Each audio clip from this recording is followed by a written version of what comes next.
नमस्कार, बहुत स्वागत है आपका एनएमएफ न्यूज पर और मैं हाजिर हूं आपके साथ ऋतिक ठाकुर। दोस्तों, पश्चिम बंगाल में विधानसभा चुनाव संपन्न हो चुके हैं, मुख्यमंत्री बन चुके हैं शिवेंदु। अब ऐसे में शिवेंदु ने आज अपनी पहली कैबिनेट बैठक की और इस बैठक में कई बड़े फैसले लिए गए जो कि बताते हैं कि अब बंगाल की दशा और दिशा को इस कैबिनेट से इस फैसले से अब तय किया जाएगा। इसमें तमाम बड़े फैसले लिए गए, निर्णय लिया गया, लेकिन साथ ही साथ 4 ऐसे लोग हैं जिन्हें विभाग का भी आवंटन किया गया है, मंत्रालय दिया गया है। अब ऐसे में आज बंगाल में जो कैबिनेट बैठक हुई है उसको लेकर क्या कुछ निर्णय निकला है और इसका क्या असर बंगाल पर पड़ने वाला है, इसके लिए हमारे साथ तमाम चर्चाओं के लिए पंकज पशून वरिष्ठ पत्रकार हमारे साथ जुड़ चुके हैं। सर, सबसे पहले तो आज अगर बात करें, दिलीप घोष, अशोक कीर्तनिया, अग्निमित्रा पॉल और निशित प्रमाणिक, इन सभी को विभाग दिए गए अलग अलग तरीके के। लेकिन सबसे पहले यह भी जानना चाहेंगे आपसे कि जिस तरीके के फैसले आज इस बैठक में लिए गए हैं इसका क्या असर अब बंगाल पे पड़ेगा, क्योंकि बड़े फैसले, चाहे वो बीएसएफ को लेकर हो, चाहे वो बीएनएस को लेकर हो, चाहे वो तमाम जो लंबित योजनाएं थी उसको लेकर हो, सबको लागू किया गया आज से। क्या कहेंगे इस पर? एक एक करके आज पहले बड़े फैसले बता देते हैं कि क्या क्या लिए हैं और उसके बाद उनमें से जो महत्वपूर्ण फैसले हैं उसके बारे में हम चर्चा कर लेते हैं। सबसे पहले विभागों का आवंटन, जैसे दिलीप घोष को दिया गया है ग्रामीण विकास और पशुपालन विभाग, अशोक कीर्तनिया को मिनिस्टर ऑफ फूड यानी खाद्य मंत्री बनाए गए हैं, खुदीराम टुडू ये बैकवर्ड क्लास और ट्राइबल वेलफेयर मिनिस्टर बनाए गए हैं, अग्निमित्रा पॉल महिला एवं बाल विकास मंत्रालय इनको मिला है, और निशित प्रमाणिक को उत्तर बंगाल डेवलपमेंट और खेल एवं युवा मामलों के मंत्री। ये तो हो गया मंत्रालय का बंटवारा। इसके अलावा जितने भी बोर्ड थे उसके सारे डायरेक्टर्स को हटा दिया गया है, सारे बोर्ड भंग कर दिए गए हैं। जो नॉमिनेटेड मेंबर्स थे, जो कि मान्यता प्राप्त मंत्री का दर्जा उनको मिला हुआ था, वो सारे हटा दिए गए।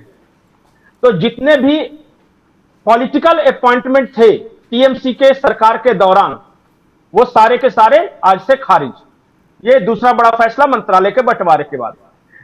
तीसरा सबसे बड़ा फैसला यह है कि जो महिलाएं हैं बंगाल की, जून के बाद से हर महिला को हर महीना 3,000 रुपया दिया जाएगा, इसका फैसला हो गया। तो बंगाल की महिलाओं के लिए बहुत बड़ा फैसला है। अब आते हैं जो आपने कहा था कि वो जो कैबिनेट में क्या क्या बड़े डिसीजंस हुए हैं। वैसे तो बहुत सारा हुआ है, लेकिन 3 डिसीजंस हमें आज चर्चा करना है। जैसे पहला, बीएसएफ को लेकर जो लैंड अलॉटमेंट किया गया। मैं सुन रहा था विपक्ष के नेता अभी टीएमसी के बनाए गए हैं, वो कह रहे थे कि हम किसी की जमीन नहीं ले सकते क्योंकि वहां के लोग जमीन देने के लिए राजी नहीं है। मुझे पक्का यकीन है कि टीएमसी वाले वहां के लोगों को भड़काएंगे, लेकिन शिवेंदु सरकार ने कहा है कि हम 45 दिनों के अंदर लोगों से जमीन लेंगे भी और बीएसएफ को अलॉट कर भी देंगे, और वो फेंसिंग के लिए है। तो ये एक बहुत बड़ा फैसला था, बहुत लंबे अरसे समय से अटका हुआ था, कोर्ट कचहरी में सब घूम रहा था। एक जो और बड़ा फैसला हुआ है, क्या आपको पता है कि मोदी सरकार की जो वेलफेयर स्कीम है, जैसे कि आयुष्मान भारत योजना, ये बंगाल में लागू नहीं थी। उज्ज्वला योजना, जानकारी है? उज्ज्वला, कोई भी जो बड़ी योजनाएं हैं जो कि लोगों की भलाई के लिए, वो बंगाल में नहीं लागू होती थी। हाँ, वो नहीं लागू होती थी।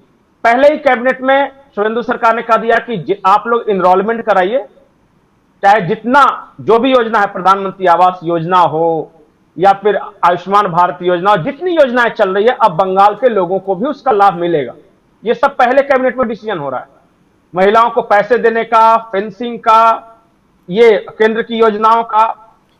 आपको शायद याद नहीं होगा कि आईएएस और आईपीएस अफसर जो बंगाल में हुआ करते थे ना, तो हर स्टेट में क्या होता है कि वो प्रमोशन के लिए एक स्पेशल ट्रेनिंग पे जाते हैं और कुछ दिन तक केंद्र में रहते हैं और फिर वापस आते हैं, तो उनको प्रमोशन वगैरह मिलता है। ममता सरकार में अलाउड नहीं था ये। तो इस वजह से वो जो बीएनएस जो नियम लागू है पूरे देश में, अब वो बंगाल में भी लागू हो गई है। पहले कैबिनेट से ये फैसला हो गया है। ठीक है, ये कई बड़े फैसले तो थे पंकज जी, हम समझ गए इस बात को, क्योंकि चाहे वो बीएनएस वाली हम बात करें, आईएएस आईपीएस अधिकारियों की ट्रेनिंग की हम बात करें, लेकिन एक और सबसे बड़ा फैसला हुआ है कि राज्य सरकार के जितने कर्मचारी उनको 5 साल का एक्सटेंशन दिया गया है नौकरी में। मतलब नौकरी और कर सकेंगे वो।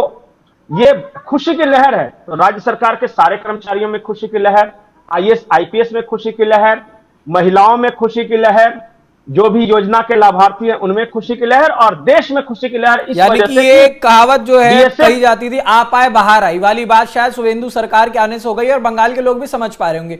लेकिन ये भी जरूरी है जानना पंकज जी, क्योंकि लंबा अनुभव आपका भी रहा है, आपने देखा है बंगाल में जिस तरीके की सरकार वहां पर टीएमसी ने चलाई है। लेकिन अब 15 साल की सरकार के बाद जब यहां पर अब बीजेपी शासन में आई है, आज कई बड़े फैसले लिए, हमने बात की अभी बीएनएस की बात करें, बीएसएफ की बात करें, तमाम।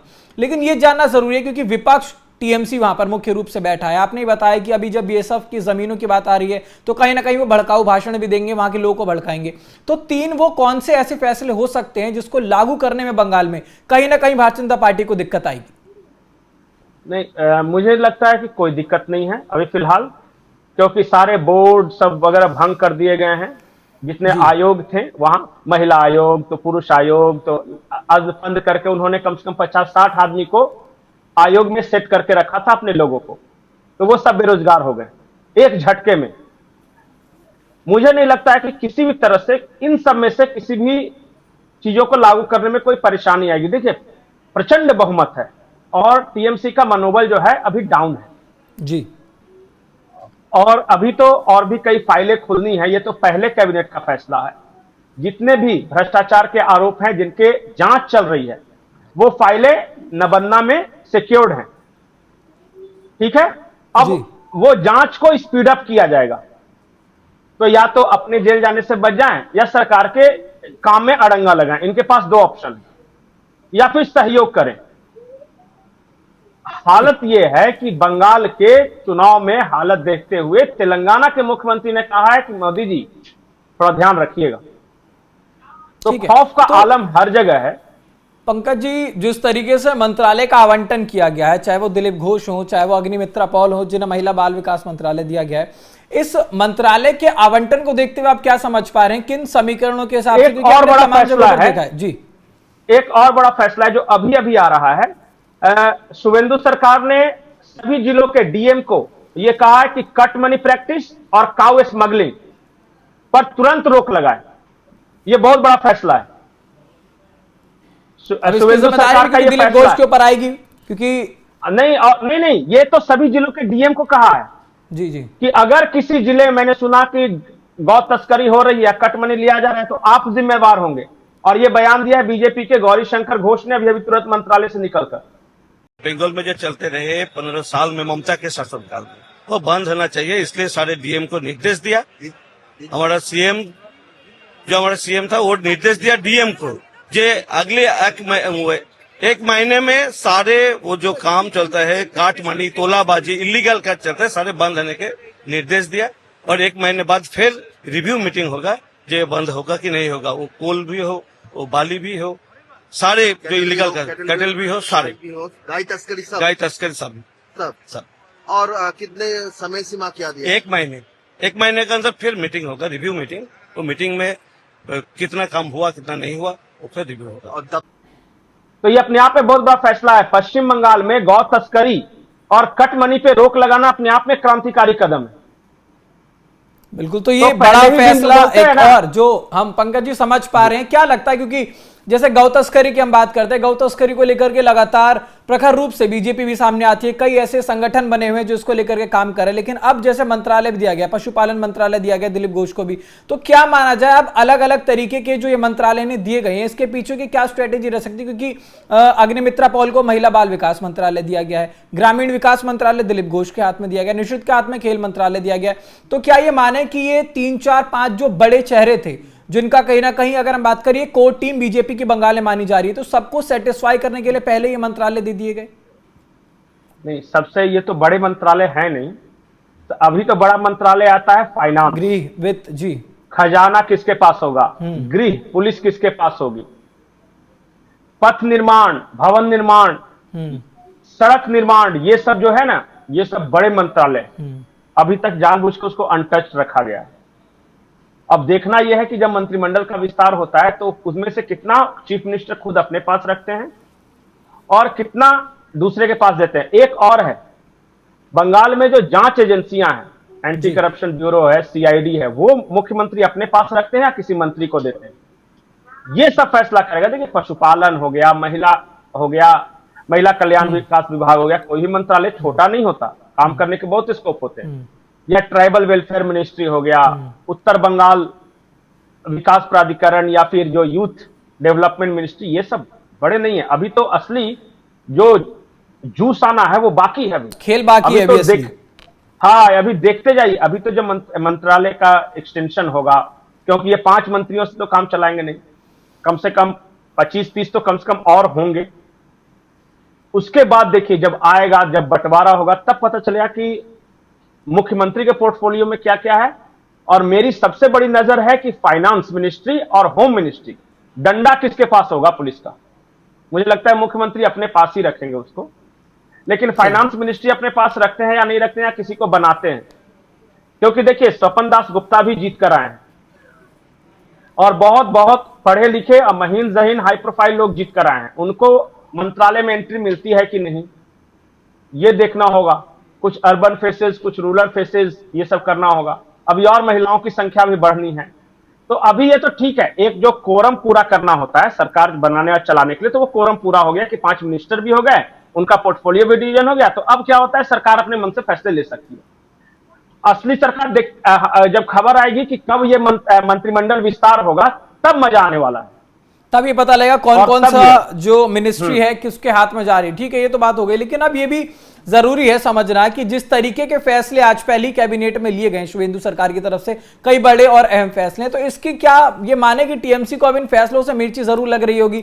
जिस बीएनएस को कभी टीएमसी लागू नहीं होने देती थी, वो आज से अब यहां पर बोल दिया गया कि लागू की जाएगी। वहां पर कई बड़ी योजनाएं जो थी, अब वो सारी तत्काल प्रभाव से आज लागू की जाएगी। तो क्या माने कितना परिवर्तन अब बंगाल में आज से शुरू होने वाला है, और टीएमसी के लिए कितना खराब अभी होगा। देखिए ममता बनर्जी 1800 रुपए देती थी हर महिला को, और भारतीय जनता पार्टी अब हर महिला को 3000 रुपए दे रही है। ठीक है, तो ये सोशल इंपैक्ट महिलाओं के बीच आप समझ लीजिए। दूसरा कि वेस्ट बंगाल जो था इस देश के एक राज्य के रूप में काम ही नहीं कर रहा था, वो अपनी एक स्वतंत्र एंटिटी, ऐसा लग रहा था जैसे एक अलग देश ही है। जैसे भारत के कानून लागू नहीं होंगे, भारत की जांच एजेंसियां जांच नहीं करेगी, बीएसएफ को फेंसिंग के लिए नहीं मिलेगी, वो अलग ही किस्त था। अब ये इंटीग्रेशन है मेन स्ट्रीम इंडियन गवर्नमेंट के साथ, और इसका बहुत पॉजिटिव इफेक्ट होने वाला है, क्योंकि अब केंद्र सरकार राज्य सरकार दोनों एक सामंजस्य के साथ काम करेंगे।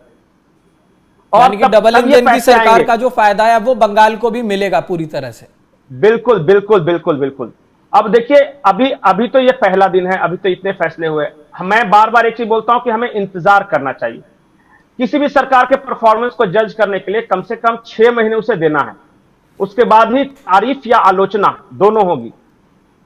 तो 6 महीने दीजिए और देखिए कि कैसा काम करते हैं शुभेंदु अधिकारी, उसके बाद हम फैसला करेंगे कि ये अच्छा काम कर रहे हैं, बुरा काम कर रहे हैं, कहां कमियां हैं, कहां खूबियां हैं, ये सारा एनालिसिस होगा।